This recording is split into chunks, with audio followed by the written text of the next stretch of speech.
Hi everyone, welcome back to my channel. আমি সুবর্ণা, আমি ভালো আছি। আশা করি তোমরা সবাই ভালো আছো।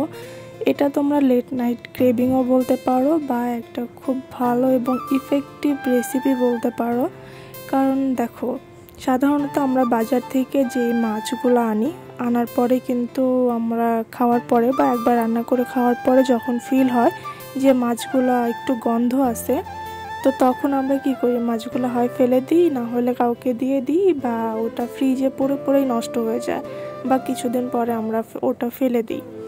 তো আমি তোমাদের জন্য একদম একটা ভালো এবং ইফেক্টিভ রেসিপি নিয়ে আসছি।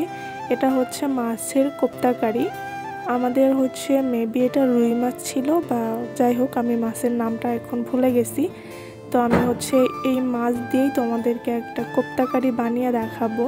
তো প্রথমে আমি মাছ ভুনা করার জন্য পেঁয়াজ রসুন সব কিছু কেটে নিছি, আর বেটেও নিছি সব মশলা। এখানে আমি মাছগুলো প্রথমে থেতো করে নিছি বা ব্লেন্ড করে নিছি। ওইটা আমি ভিডিও করছিলাম, আমার ভিডিওটা আসলে রেকর্ড হয় নাই। এখানে আমি মাছগুলো ব্লেন্ড করে নিছি পেঁয়াজ রসুন আর কাঁচামরিচ দিয়ে, কারণ যাতে গন্ধ না থাকে। তো এই জন্য ব্লেন্ড করে আমি ভেজে নিছি। আর এখন দেখো প্রায় 12টা বাজে। তো এটাকে লেট নাইট ক্রেভিংও বলা চলে, যেহেতু আমি কিছু খাই নাই রাত্রে। তো ভাবলাম যে যেহেতু মাছ আছে, আর রেসিপিটাও আমি মেবি টিকটকে দেখছি বা ইউটিউব রিলে, আমার মনে নাই। তো তার জন্য আমি ভাবলাম যে যেহেতু এটা আছে, আমি এটা দিয়েই বানিয়ে খাই। আর এখানে দেখো আমাদের গুড্ডু, ও বসে আছে। ও এক এক সময় এক এক জায়গায় ঘুমায়। ওর যখন যেখানে ভালো লাগে, একবার র্যাকের উপরে বা আরেকবার জুতার র্যাকের উপরে, ও যখন যেখানে যায় সেখানেই ঘুমায়। তো দেখো আমার এটা লাল লাল করে ভাজা হয়ে গেছে। তো আমি এটা উঠিয়ে নিব।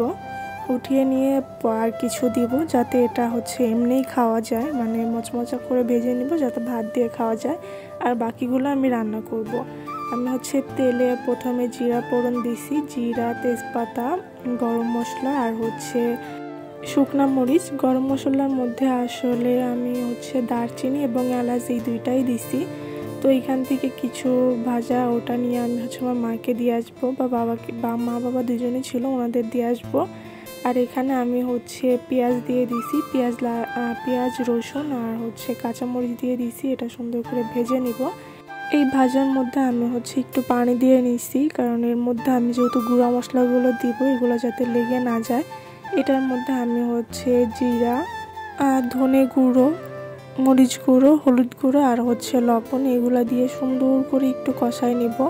আমি আসলে 2-3 বার করে একটু কষাই নিই, কারণ আমার মনে হয় যে 2-3 বার করে কষালে মশলার ঘ্রাণটা চলে যাবে, বা যে গন্ধটা থাকে ওটা চলে যাবে, এবং মশলাটা একটু খেতে মজা হবে। তো এই মশলার মধ্যে আমি মাছের এই কোপ্তাগুলো বা বড়াগুলো দিয়ে দিছি। দিয়ে 2-1 মিনিট কষিয়ে আমি এখানে পানি দিয়ে দিছি, যাতে ঝোলটা হয়, এবং ডিম যে কোপ্তাগুলো বানাইছি এইগুলোর মধ্যে একটু রসটা ঢুকে। মনে হয় না আমার দ্বারা এই রেসিপি বলা সম্ভব, কারণ আমি এতবার আটকাই যাচ্ছি, যদিও আমি নিজেই রান্না করছি।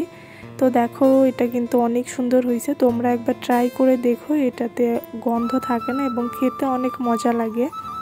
তো যদি আমার ভিডিওটা ভালো লেগে থাকে, তাহলে অবশ্যই আমার চ্যানেলটা সাবস্ক্রাইব করে দিবে এবং বেল নোটিফিকেশন অন করে আমার পাশে থাকবে। তো আমি তো অনেকগুলা ভাত খাইছি এটা দিয়ে, কারণ আমার অনেক অনেক মজা লাগছে। আমার ভাইও খেয়ে বলছে অনেক মজা হয়েছে, আর মা তো এগুলো একটু কম পছন্দ করে, আমার বাবারও খুব ভালো লাগছে।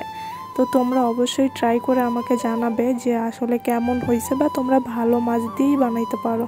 এই গন্ধ মাছ দিয়েই যে বানাইতে হবে এর কোনো মানে নেই। তোমরা ভালো মাছ দিয়ে বানিয়ে একটু ট্রাই করে আমাকে বলো যে আসলে কেমন হয়েছে। তো আমার তো অনেক ঝাল পছন্দ। এখানে যে কোপ্তার মধ্যে, এটার মধ্যে ঠিকঠাক পরিমাণ মতো ঝাল আমি দিছি।